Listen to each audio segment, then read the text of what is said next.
Welcome. This won't look good. Let me try this. Welcome. This is just not me. I'm sorry. Anyway, welcome to The Identity Season 8. We are going to be discussing about issues to do with parenting teenagers. I tried something that was not like me, but anyway, it's being a teenager, I suppose. In this particular episode, we'll be discussing and also sharing with teenagers and telling us how they view parenting and how parenting relates to them and them to parenting. This is The Identity. Join us and turn with us to the Zoom interviews.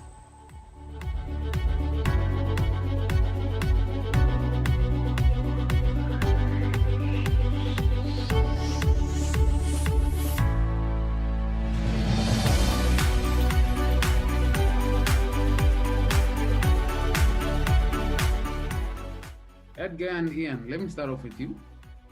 So, quick one. How do you guys look at parenting in this day and age?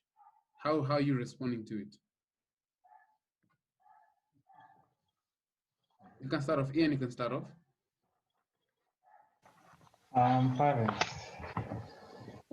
Parents, so to say, these days they have lost the meaning of parenting, like literally. For example, us as teens, it's a very difficult age. You see, like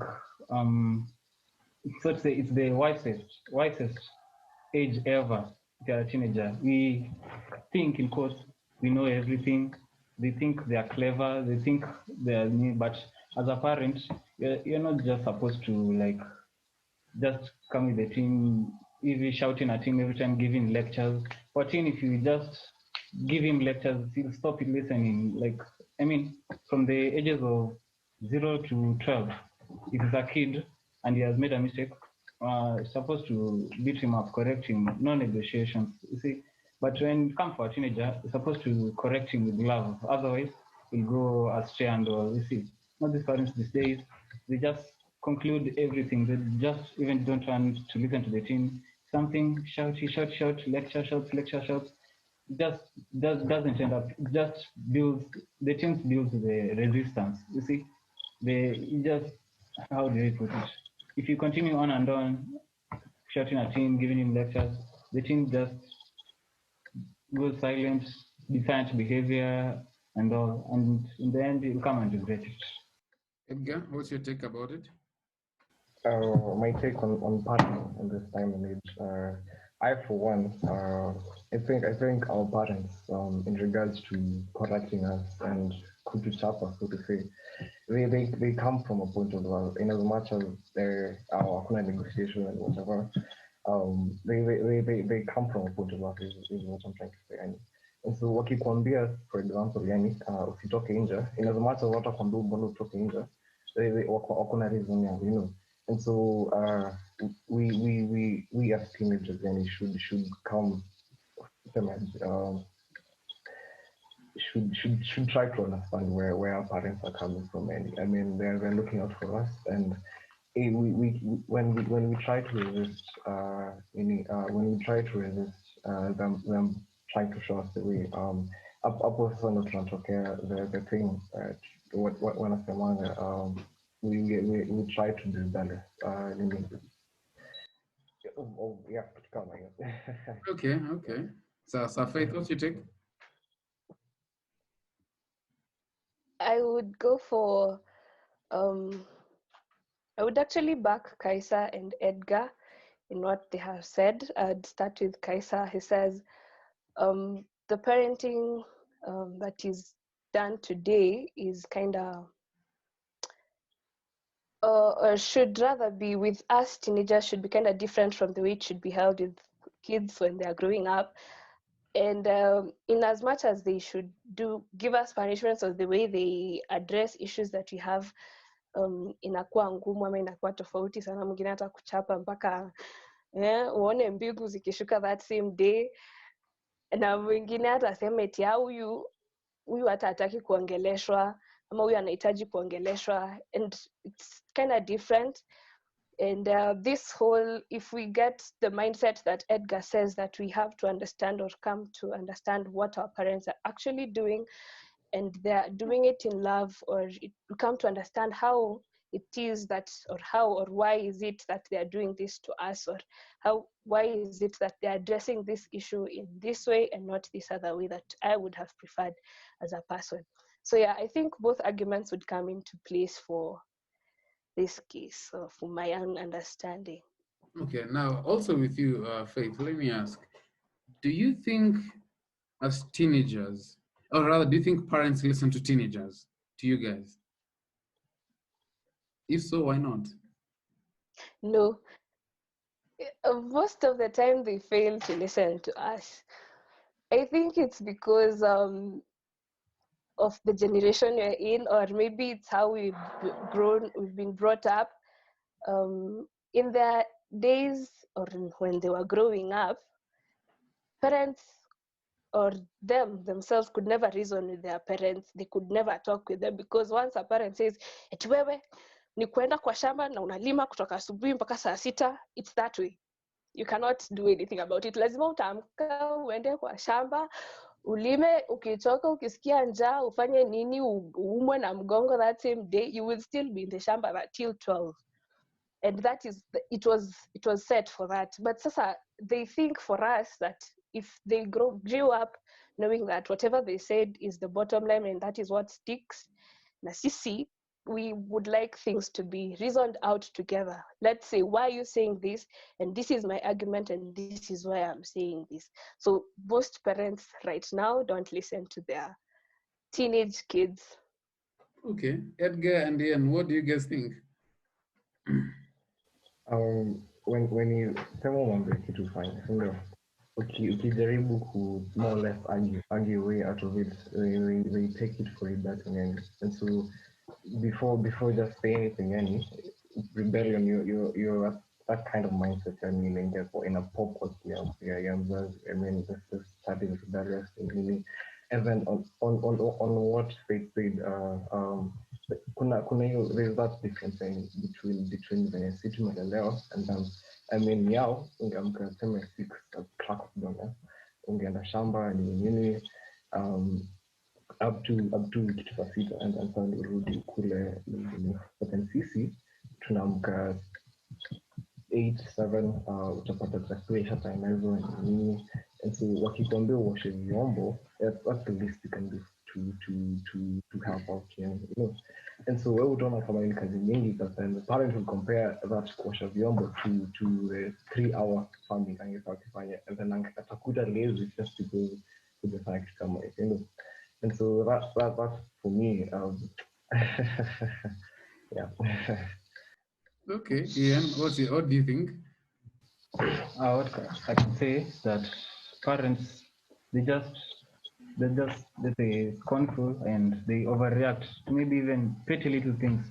Like let's say most of the repulsive nature of the youths today, or teens, let's say, they are created by the scornful nature of the parents. Ukishautiwa tu kila saa hivi, azina unaudhika tu na pero, you get. So you just even don't listen, create that drift, right? You don't even bond with each other anymore. Maybe you can't bond ni huko tuseme later years, but sasa get teens of which is a very difficult age, just end up messing your lives, both of the teens and the parents. Okay, so thank you for your contribution. Now, last question. Let me start off with you, Faith. Huh? What would you like to tell the parents who are watching right now? For parents who are watching right now, I would like you all to take an attitude of just listening to what a teenager has to say. And us listening would prevent many other complications that would just arise if you are the one who's only to say and not to listen. And it is rules. What you say has to be followed. I mean, if somebody has done wrong, or if somebody behaves in a manner yenye haikupendezi, ama you think this person is doing something yenye ultimately will lead to her downfall, lazim mwambie tu, and pia you listen to what he or she has to say. I mean, it's communication, and communication involves listening and speaking. But if you're the only person who's speaking, what complete aspect of communication are you giving there? It's not there. So parents, just learn to listen to your teenage kids and have them talk to you. And Kaisa mentioned on friends, talking to your parents, that you will come to talk on issues later on. I think it should start kutoka kitambo, and it becomes difficult on us kwa sababu they say, or they say actually that we should be best friends with our parents. For girls, it's their mothers, and for guys, it's their dads. Or it could be the other way, girls with dads and the mothers with the sons. And getting to this point of having your mother for a best friend, it's difficult if mama mwenyewe hajakukun tabia ya kukuongelesha, and having you as a friend kutoka kitambo. Ukifika 13, my friend, and mimi niko hapo ninavaibiwa na kina Edgar na Kaisa wananirushia mails hapo kwa dawati, how am I even going to start talking it with my mom? And outrightly I know hatujaiongea vitu kaizi, or in as much as we talk, siezi naweza mwambia, na nasikiza tu kutoka kwake, hajaisikiza my input towards that whole issue. So if you have to have, or if you are to get to the point where we have our parents for our best friends, then isianze when we are 13 or when we are teenagers. Let it start from when we are growing up, when we are still young, and let us have this friendship between our parents, and that way it will have good relations with our parents as well. They will get to listen to what you actually have to say. Awesome. Thank you for your contribution. Edgar and Ian.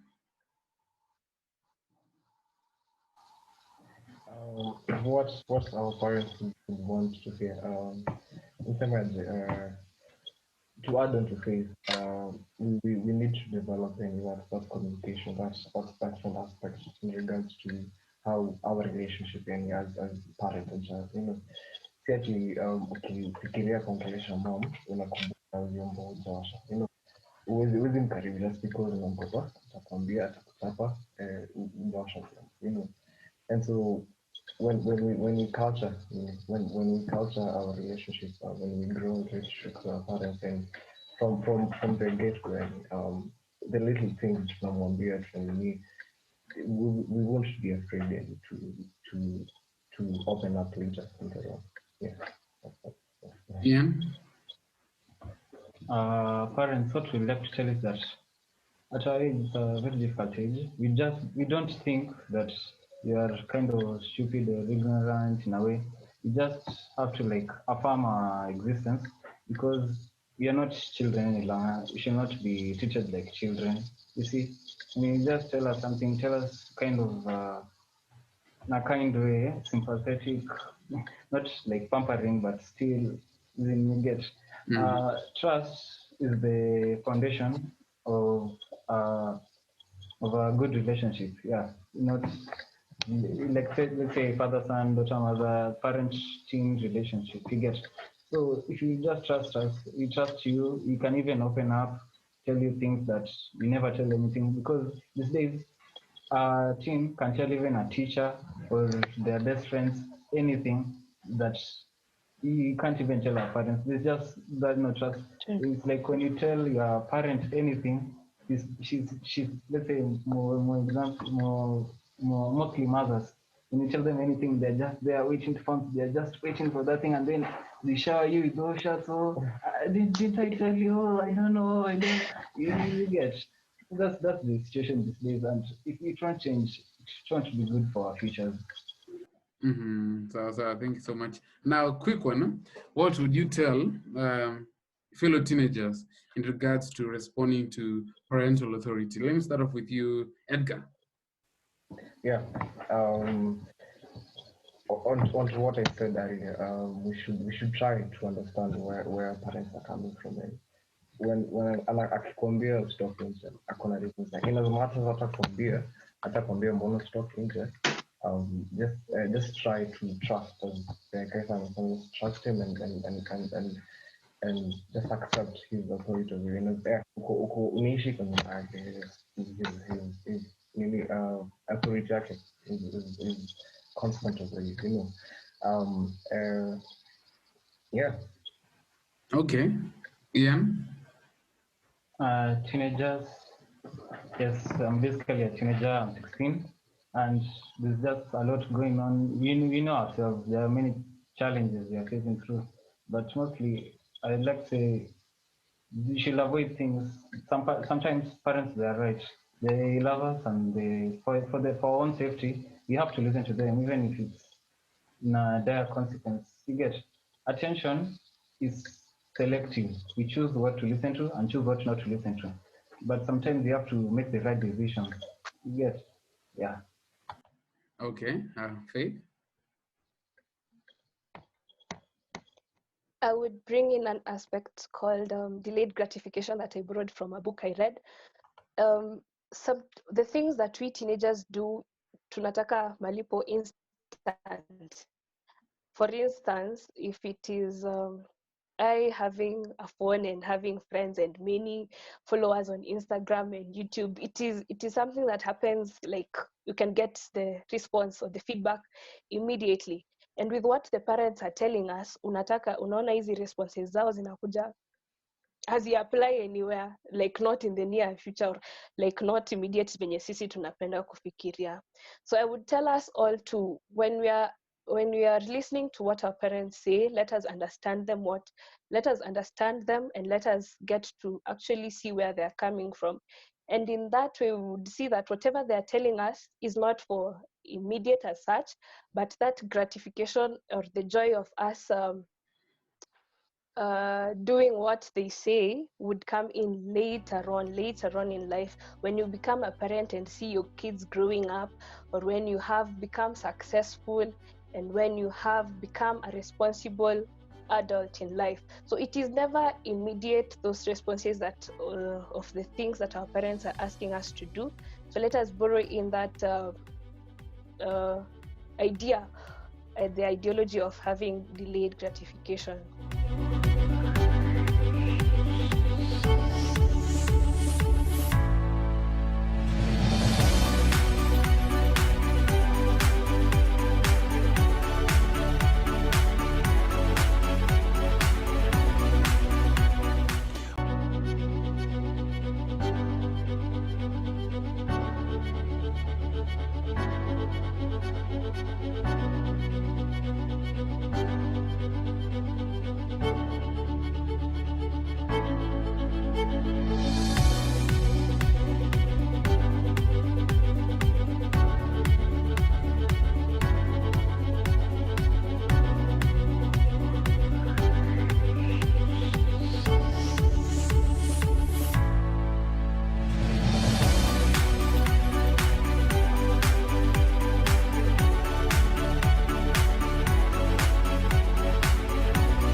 Welcome to The Identity. Now, these are some of the sets which I enjoy being called Uncle Sam, but I will not I will not bring that up. Nonetheless, we're going to be talking about parenting teenagers. And on our set, I have a very powerful trio. We have Dr. Rose Misati, also have Nehemiah, should I say Mashud? Yeah. Mashud, and lastly, Grace Nyarangi. I'm right? Sure. Welcome, guys, to the set. Thank you. Now, Doc, let me start off with you. It seems like parenting teenagers has been more vocal as an issue currently, or has it been since time immemorial? It has been since time immemorial, but we are experiencing it more now because there is an issue of reporting. There's information. We are living in the information age. So at the click of a button, you get what is happening globally.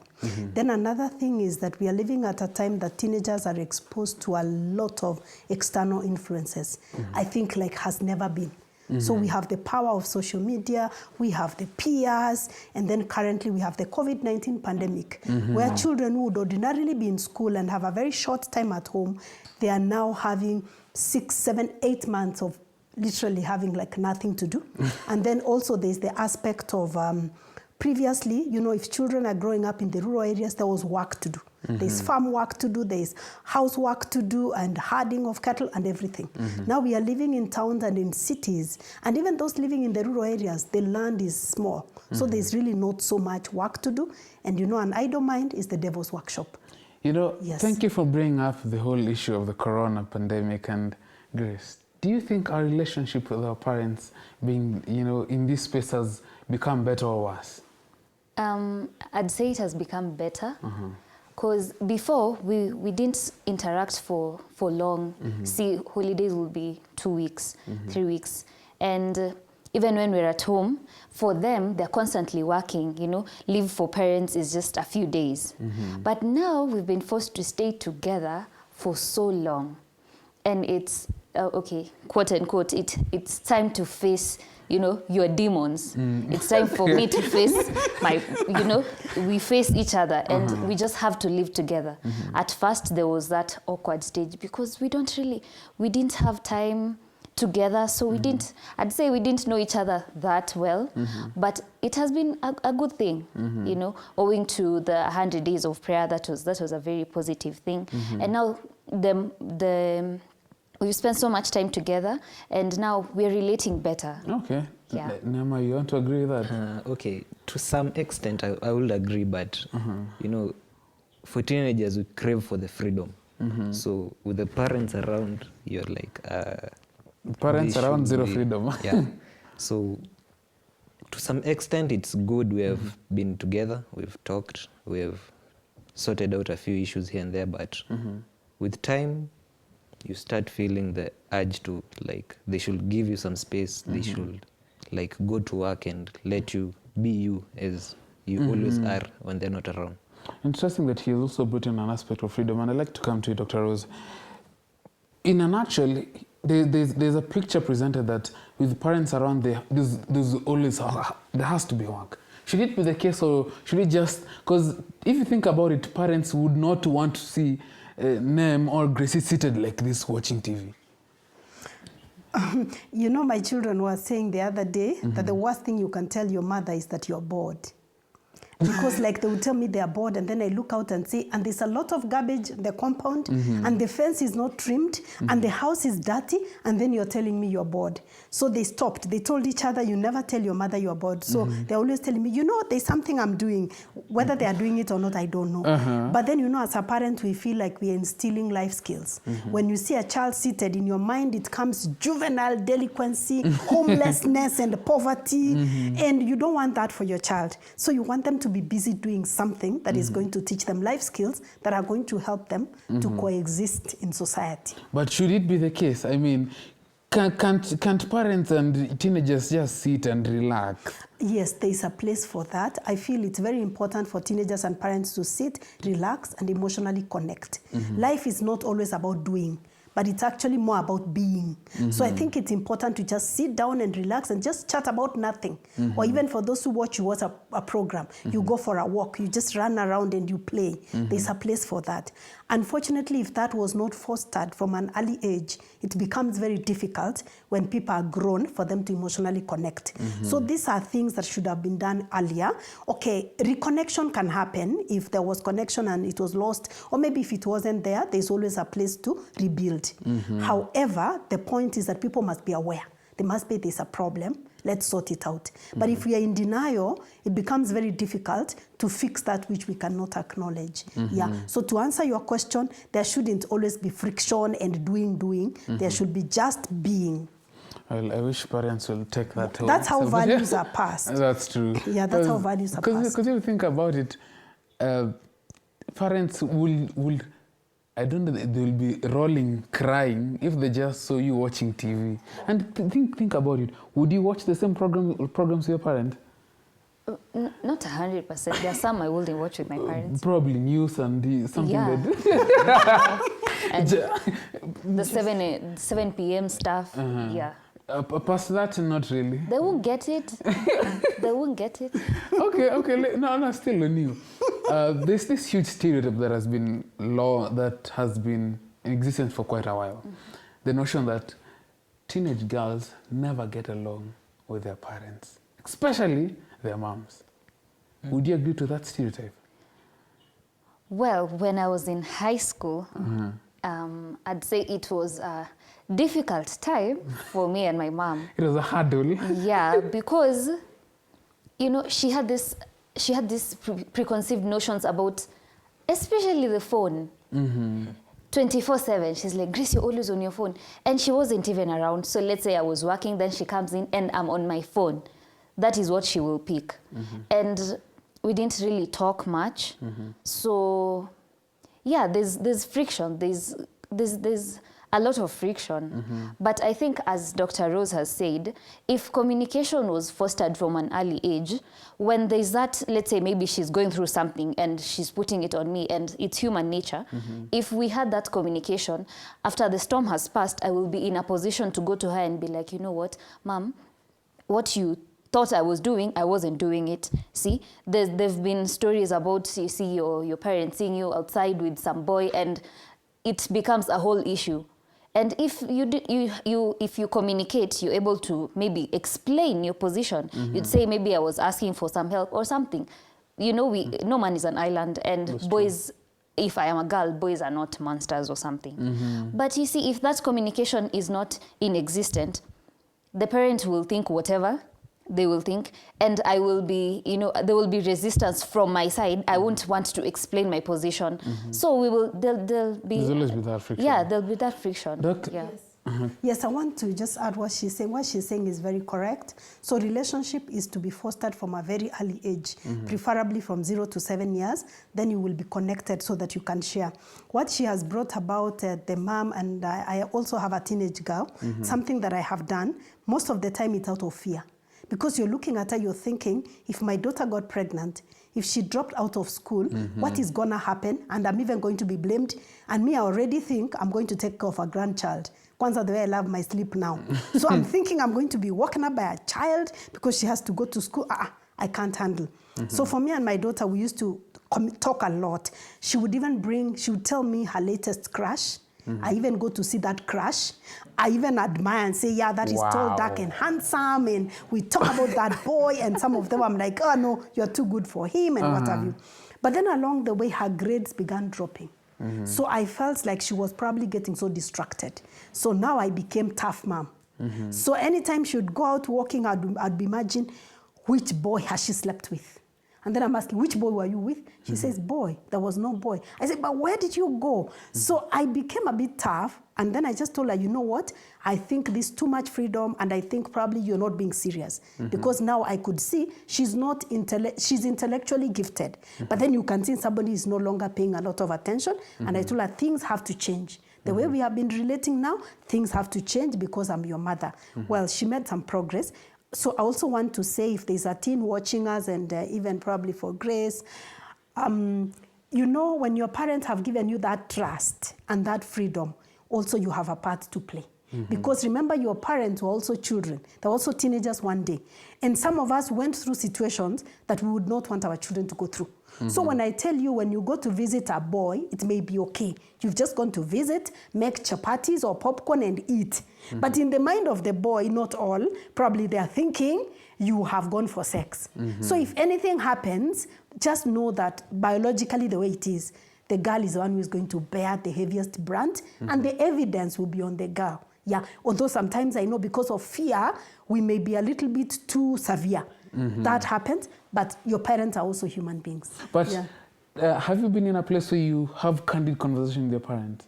Yeah, once or twice, but it depends with how they see it.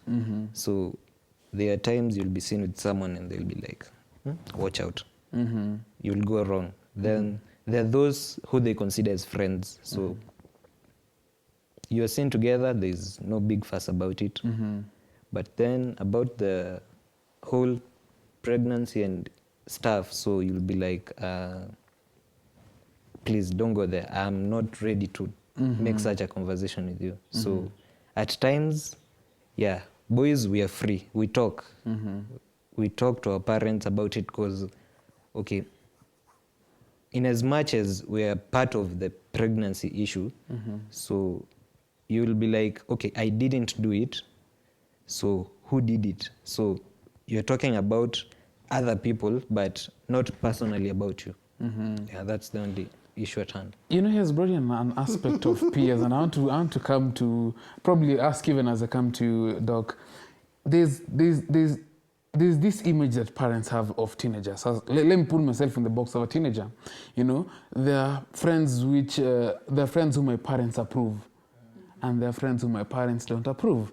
Most at times you'll find, because my parents approve of these friends, I'll be seen with them, but probably spend 70 to 80% of my time with these guys whom my parents don't approve. Have you been in that position? Yes. So you've also been in that position? Many times. Doc? Let me just say that we all attract people at our wavelength.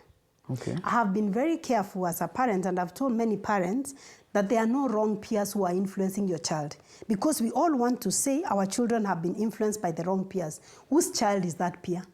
Whose child is that peer? You know, that wrong peer is whose child?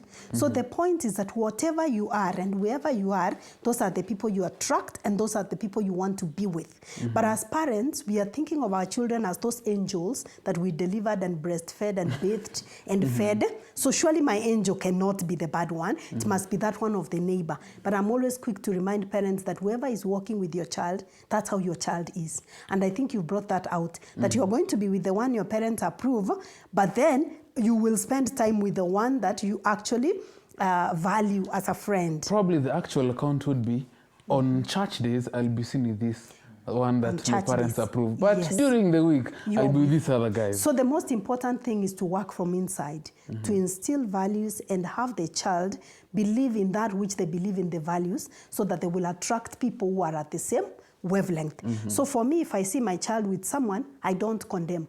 In fact, usually I remember there's a time I had a challenge and my brother was asking me, would that child have joined the wrong group? I said, no, she's the wrong group, because I don't believe there's a wrong group out there. I believe wherever you are, that's where you belong. So for me, if I see my children with people or others that I feel that they are the wrong ones, I begin asking that probably where could I have gone wrong, that my child is attracting or getting attracted to these people. And I want to work on my child to help instill values. But again, sometimes what parents cause issues, they are not value-based. They're just preferences. For example, they want somebody who wears a long dress. I mean, I don't expect my daughter to dress the way I'm dressed. So I'm thinking, I want to see that girl who is in a long dress, that boy who is clean shaven, and my son likes afro, likes hair. So me, I'm like, I want my son to walk with somebody who has shaved hair. For whose purpose? For whose interest? Hair for what? I mean, it's not for the glory of God. It's because of my own preferences. So also as parents, we need to interrogate. Is this value-based or is it simply preferences? Because probably Sam is wearing canvas shoes that they call canvas red, and me, I want him to wear official shoes. Official shoes. You know, that's not value-based, really. Wow. Yeah. Preference and values. She's actually preempted what I wanted to say. Sometimes there'd be, a parent will be saying, don't hang out with this one, hang out with this one. And the people who they are saying don't hang out with, you've known them for so long. And even if not for so long, you've interacted with them and you know who they are. So you don't get it. Why are they refusing that? Yeah, maybe just the hair they don't like. The way you've done your hair, they don't like. And or the specs, Preference. And I think it's also about what you're doing with those you're with. So at times, you have friends, you have grown up with them, but as you become teens, so people come up and they exhibit different characteristics and habits. So at times, you're with them at a specific time for a specific purpose. So your parents sees you with them and they're like, no, that's bad company. Lost cause. Yeah, you're a lost cause. But whatever you are with them doing was maybe exercise, you are out playing. Maybe you are out talking about something. Maybe you just bumped into them and you're just having a simple conversation. So it causes hurdles in that you meet your friends. Okay, you're with your parent, you're walking on the road. Then you meet these friends. And your parent, from the house, you've been told, I should not see you with them. But normally, as you walk through, or walk Look around. around in the estates, so you'll be with them, you'll greet them normally. But now with your parent, you're feeling like, if I greet them, my parent That will be another will lecture. see me as bad company. If I don't greet them, they'll be like, what's happening? Tulenga. Yeah. So it's like you have to pretend. Yeah. So parents need to know they are friends for a reason and friends for a season. Yeah. They are friends for a reason and friends for a season. That's my take home. That's my generally my take home.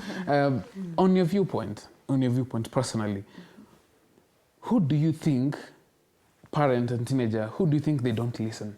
Is it a teenager or a parent? From your own viewpoint. If I had come here last week, I would say it's parents. But Now that you're here. now, during the week, there's a book I've been reading, and honestly, both of us on various fronts do not listen. There's a book my mom bought for us, and it's to parents and teenagers. And everyone has a role to play. See, my parent will think I'm a child, but in essence, I am not a child, in as much as I'm not an adult. So I have opinions, and I'm reaching this stage where now my ideas are starting to form, my own personal ideas. This is what my parent has been telling me. So I'm reaching this age where I want to interrogate everything and I want to find myself. So I have opinions. And my parent, being my parent, still has opinions. So I'd say, in my opinion, both of us on various fronts do not listen. Okay. Ma'am. So we both listen, but to what extent? So what is the message being given and how do you take it? So the parent says this, you want this. So where is the middle line? Where do you agree? So you're told, go shave your hair. But according to you... I feel like this is a testimony, but go ahead. Okay, you're told to go shave your hair, but according to you, you like having your hair. So you tend to disagree. Then with time, they see, okay, let him have it. But then comes the part where, okay, you're supposed to go to an event or meeting relatives and stuff, and they also don't agree with the hair. So double pressure. Because they are considered as parents as well. And everyone you meet, Yeah. they tell you, this boy is not shaving his hair. So you tell them you want to keep your hair. They tell you, go shave it. But then they don't want to listen because there seems to be an external pressure from relatives, friends and stuff. Society. Yeah. So with time... Okay. Doc, let me come to you. Are parents in a space where they can agree to disagree with their teenagers? Most parents are not in that space, and that's a problem. For me, I would say that parents bear the greater responsibility because they are the adults, they have grown, they have been through that stage, and many times we want to pretend that we are not rebellious. In fact, I was telling my friends the other day, I was telling some ladies I'm taking through a program the other day, that my mom and I used to disagree so bad, she would run after me. No, my mom was fitter than me, by the way. So she would run after me and throw a stool at me. And one time I climbed on top of a guava tree and she started throwing stones at me. So I realized these stones are going to land on me. So I jumped off the guava tree and I ran away. I mean, she would run after me literally. My mom and I are very close. So those moments we would disagree so bad. Then the next moment we are so intimate because my mom was that type of people. I would tell her I'm visiting a boyfriend. And when I go, I had to come back and explain all the details. So I was not going to do anything silly because I have to tell her. I knew she will know whether I tell her or not. So in that way, I was safe after Form 4 because I would tell her, so I went, we cooked potatoes, we ate, we walked, we came back, and you did what, and we shook hands. You know, I'll tell her. So whatever I did, I knew my mom has to be told. So we're very close. So when I think back and I look back at how my teenagers challenge me, you know, I look back and I tell myself I was worse. And I even tell them, and they really laugh. I tell them, at least I've not run after any of you. I've not thrown a stool yet. I've not thrown a stool yet. So I always tell them, you guys are better, but we disagree so bad. So I always say that as parents, we also need to remember that we went through this teenage where the hormones were haywire and we were formulating our masculine or feminine identity, and whatever our mother wore was not fashionable. And if our dad is clean shaven, probably it's because he has a bald or he has gray hair. Me, I have nice hair. Why am I being made to shave after all? So I think the parents, being the bigger people, they need to extend some grace to the teens and not to embarrass them unnecessarily. Yeah. Now, Grace, let me come to this. Probably a young lady watching, and she's like, okay, so then how do I move on from this conflict? Now that you are reading something and last week you're in a different place, what did you tell her? Okay, so I made the point that teenagers are not children in as much as they are not adults. So they're opinionated. And communication is not just saying. Communication is saying, and that saying to be received. And let me feel like what I said, you know, with the decision now that we have come up with, there was a bit of democracy because what I said was considered. So what I'd say to that girl is communicate. Sometimes we feel we have so much to say, but we expect our parents to know. Miraculously. Yeah. We just expect, you know, my mom should know I do not like red. She should know I don't listen to such music. I had such a situation, but that's a story for another day. I was like, my mom should know this is not the kind of person I am. But I realized I have not talked to her. She does not spend every minute of her day with me. So, yes. So as I grow, she does not know, you know, what taste in music have I acquired, etc., etc. There should be communication. Okay. I should be in a position to say what I feel, what I, you know, and my parents should be in a position to listen. Okay. Boys will be boys. Boys are boys. So the difference between us is that, okay, boys tend to we are like the quiet type. We don't really communicate unless spoken to. So you'll find you have preferences here and there, but then your parent, as they are parents, will tell you, this is the way to go, this is what to do. So you're there like, okay, I love this, you want this, so I'll do this when you see me. But when I'm with my friends or alone, I'll do what I want. So out there, you will have challenges, they're there. But as she said, communication. So tell your parent, I like this, I play this, there are things I do, there are things I don't. So when they know, there'll be not so much struggle. Like you'll be in the house, you're seated, you're doing something on your phone. Like there's this scenario where you're told, let not your parents see you smiling at your phone. They'll always suspect there's something going on. So with time, like me, they know when I'm smiling at my phone, there's probably I'm talking to someone, but there's no big fuss about it. Okay. Let not your parents see you smiling at your phone. Doc, can you give a last thought? Okay, what I would like to say is that to parents, first of all, they need to realize that however strong, mature and opinionated their teenagers look, they still crave the love, attention, and validation of their parents. So let the parents not say like the way I've had some parents telling their sons, we sasa ni mwanaume kama mimi. You are a man like me. You can have your own house. Or the mothers tell their daughters, we are having woman to woman now because you're a woman, you know, like kupimana nguvu, you know, engaging them at that level. Let them realize that these are their children as much as they are not children, really. You know, they are maturing, but at the end of the day, they crave that unconditional love. And to the teens, even as unfashionable, old-fashioned, as boring, as fat as your parents may be looking, I want to just let them know that your parents were also teens one day. And at the end of it, your parents love you unconditionally. And no matter what they do, they have the best interest at heart. Maybe they don't communicate it well, but just know that the intentions are pure, they are noble, and they are good. Wow. The intentions are pure, noble and good for you as a teenager, and even for parents. We don't mean bad, isn't it? Yeah. We don't mean bad. We're just discovering ourselves.